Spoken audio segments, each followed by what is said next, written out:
Hello everyone, welcome to the YouTube channel of giveup.com. I hope you all are doing good. You all are preparing hard for the upcoming examination. So guys, today we have come up with the management MCQ series, especially for the SEBI Grade A and RBI Grade B. And I hope you must have watched our other videos on financial awareness and the SEBI Grade A Companies Act series. Today we will discuss some important MCQs on communication, especially which is in the syllabus of SEBI Grade A as well as the RBI Grade B. So without wasting time, let's get started with the first question. Here is the first question. So guys, you need to name the component of non-verbal communication which studies the facial expressions, postures and gestures. Before going ahead, I would like you to attempt the questions honestly, and you can answer in the comment below as well.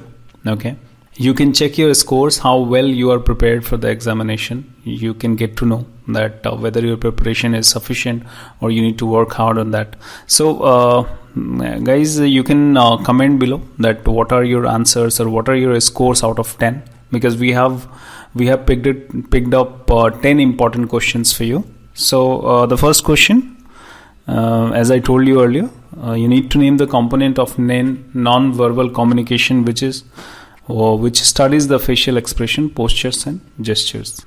So guys, the right answer is kinesics. So kinesics is the study of facial expressions, postures and gestures. It comes under the non-verbal communication, and it is one of the important component of non-verbal communication.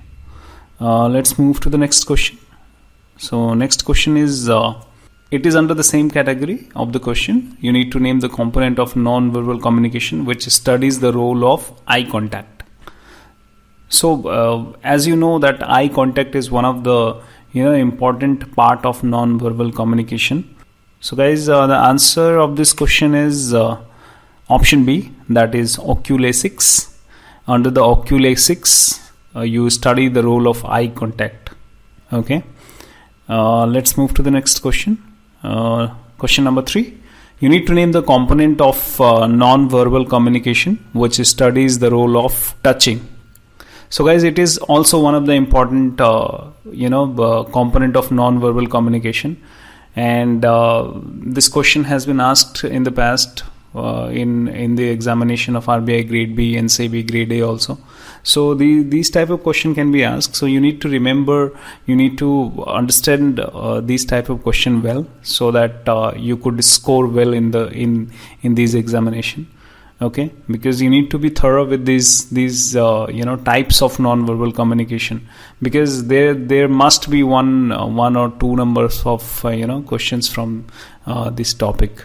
Okay, so guys, answer of this question number 3 is, as you can see the options, you can attempt, but let me tell you the answer. Answer is option C, that is haptics. Under the haptics, you study the role of touching. Okay, so let's move to the next question number 4. So question number 4, as you can see, it is asking for the component of non-verbal communication which studies the measurable distance between people while they interact. Guys, when people interact, there is a kind of component under which we study the measurable distance between people while they interact. So whatever this distance should be, what is the exact distance people should maintain while they interact. So these kind of things being studied under this component of non-verbal communication. So the answer of this question is it is Proxemics. Under the Proxemics, we study the measurable distance between the people while they interact. Okay, so let's move to the next question. Question number 5. Under which, as you can see, it is asking for the component of non-verbal communication which studies the use of time in non-verbal communication. So as you can see the option A is timesics, B is oxemics, C is chronemics, D is linguistic. Guys, correct answer for this question is option C, that is chronemics. Under Chronemics, we study the use of time in non-verbal communication. Okay, so let's move to the next question. Question number 6. Again, in question number 6, it is asking for the type of communication that takes place between a manager and employee of other work groups. Guys, there are kind of communication flows, okay, which takes place within the organization. So it is the type of communication flow which in this question we are asking for the type of communication flow that takes place between a manager and employee of other work groups. Okay, so as you can see, the options are: option A, lateral communication; option B, external communication; option C is diagonal communication; option D is cross communication. So the correct answer for this question is option C, that is diagonal communication. Under the diagonal communication, this kind of communication takes place. Let's move to the next question, guys. It's question number 7.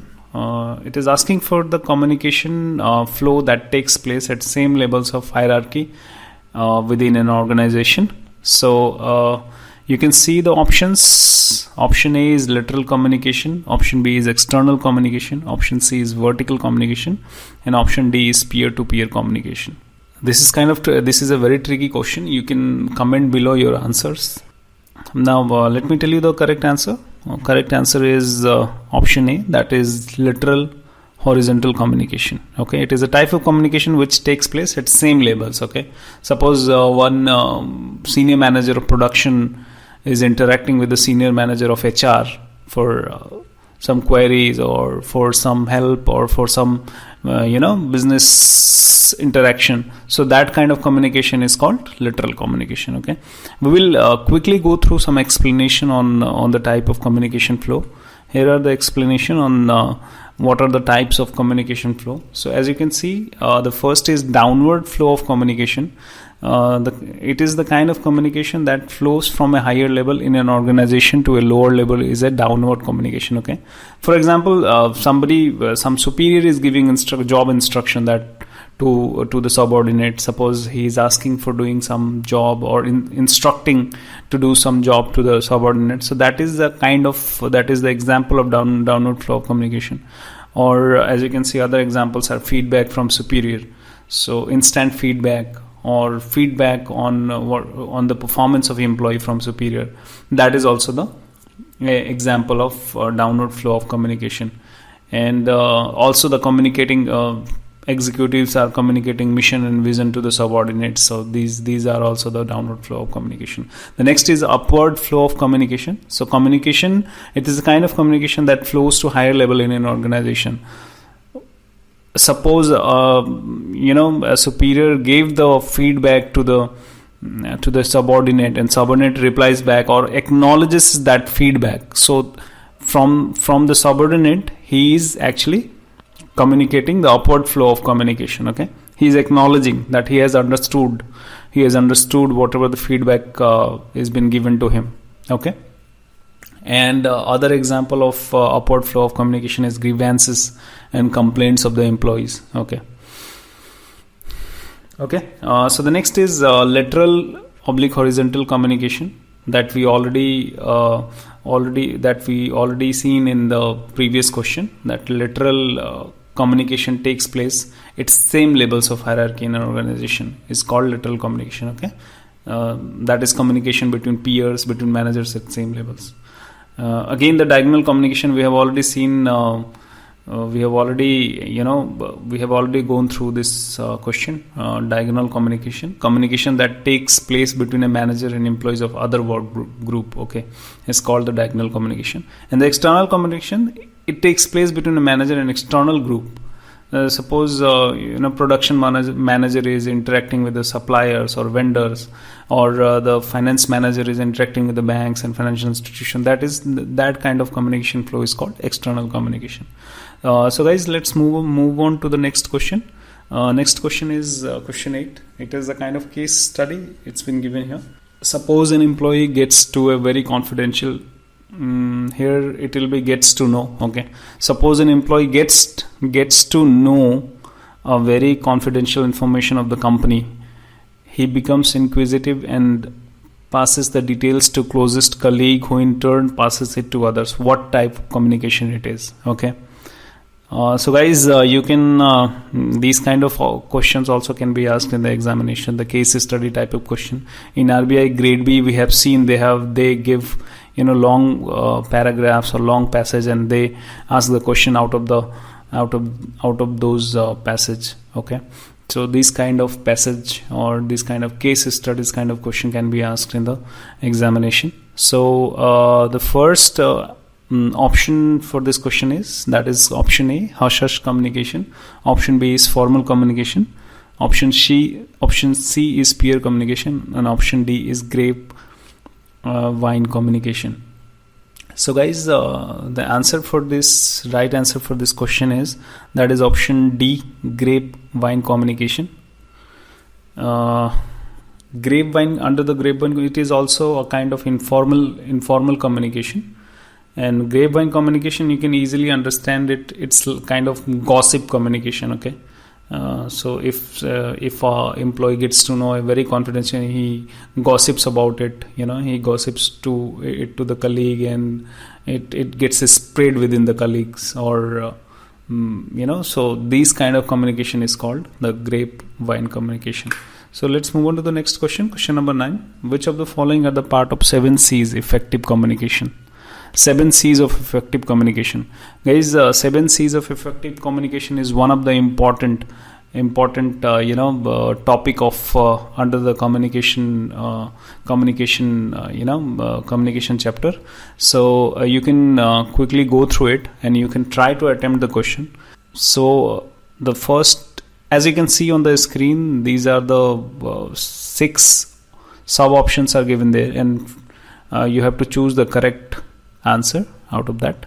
So the correct answer for this question is option D.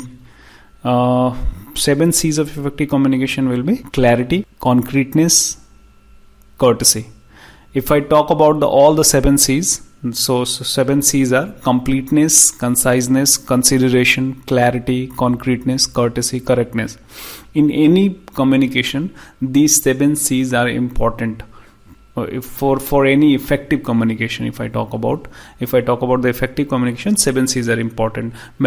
Your communication should be complete, it should be concise, it should not be long, or it should not be messy. It should be concise, it should be considerate, it should consider the audience of whatever you are communicating, and it should be considerate about the recipient. Okay.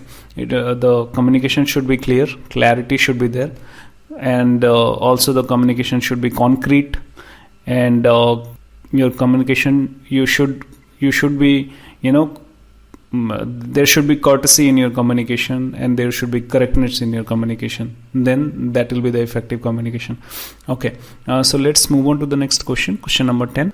Which of the following are the important component of communication process? So guys, under the communication process, there are so many components. You need to give us the correct answer. What are the important component of communication process? Okay. So here are the 6 options are given, and 6 sub options are given, and 4 options are given.